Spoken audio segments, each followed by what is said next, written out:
Kia Sportage 1.6 T GDi Plug-in Hybrid 2022 review. But before we start, please support us by pressing the like and subscribe buttons, so that we can continue to provide information about car and motorcycle news. Also turn on the bell button to get the latest updates. Your support means a lot to us. Thank you.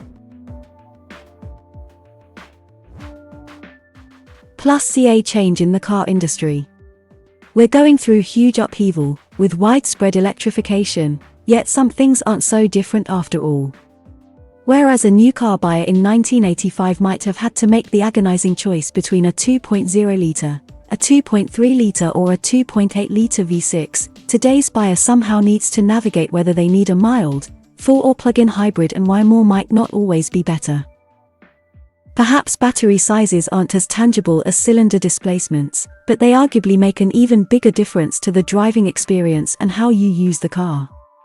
We've previously driven the pure petrol and full hybrid versions of the new Kia Sportage, now it's the turn of the plug-in hybrid. The drivetrain shared by Hyundai and Kia is a fairly familiar recipe by now. It also features in the Kia Sorento, Hyundai Tucson and Hyundai Santa Fe. A 1.6-litre petrol engine and an electric motor drive all four wheels through a 6-speed torque converter automatic gearbox. Power for the electric motor is provided by a 13.8 kWh battery pack, fairly sizable and good for a very strong electric-only range of 43 miles, rendered even more impressive as the already rangy Tucson with the same drivetrain manages only 38 miles. And there lies the Sportage PHEV's big selling point. Its £38,395 starting price might sound hefty, it's £5,000 more than the Sportage Hybrid, but its EV range means it breaks into the 8% BIK tax band, compared with the Tucson's 12% and the Sportage Hybrid's 32%. In real terms, for someone on 40% income tax, a PHEV Sportage will cost a whopping £3,000 per year less in company car tax than a hybrid one, and £300 less than a Tucson. Over 3 years, that's a particularly healthy saving. Add in the potentially better fuel economy and, for company car drivers at least, the plug-in is a no-brainer. What's it like? You needn't choose it purely for the tax benefit, either, as the powertrain works well. A combined 261 brake horsepower sounds more potent than it really is in this near 2-ton car. The plug-in is only marginally quicker than the full hybrid, but 90 brake horsepower of electric power makes it nicely drivable in EV mode and adds welcome mid-range shove in hybrid mode. When you demand full power, the engine can sound slightly thrashy, although we've experienced much worse. The Sportage generally juggles its different power sources very smoothly, with the exception of the very occasional hard shift from the automatic gearbox. We started the day of the test drive with a full battery and covered around 90 miles on a variety of roads, and at the end, the trip computer was showing 54 miles per gallon.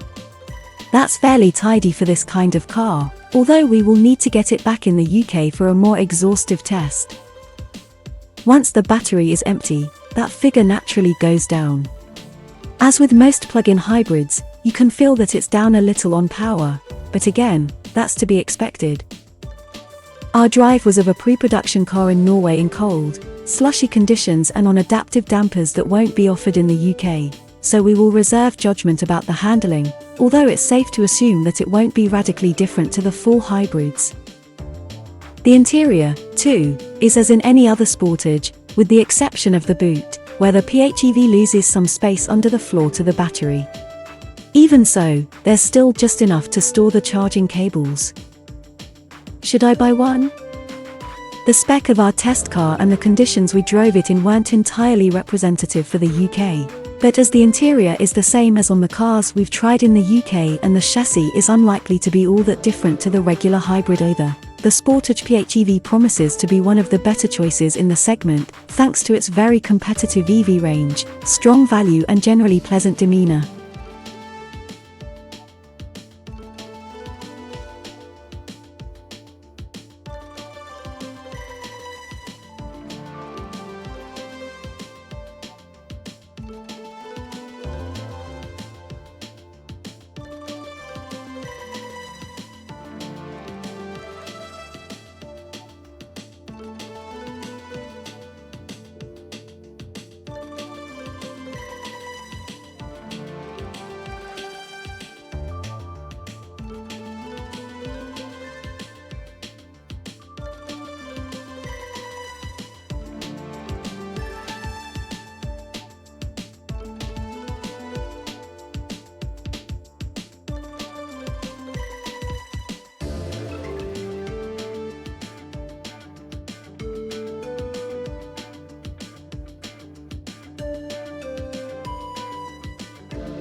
Thanks for watching.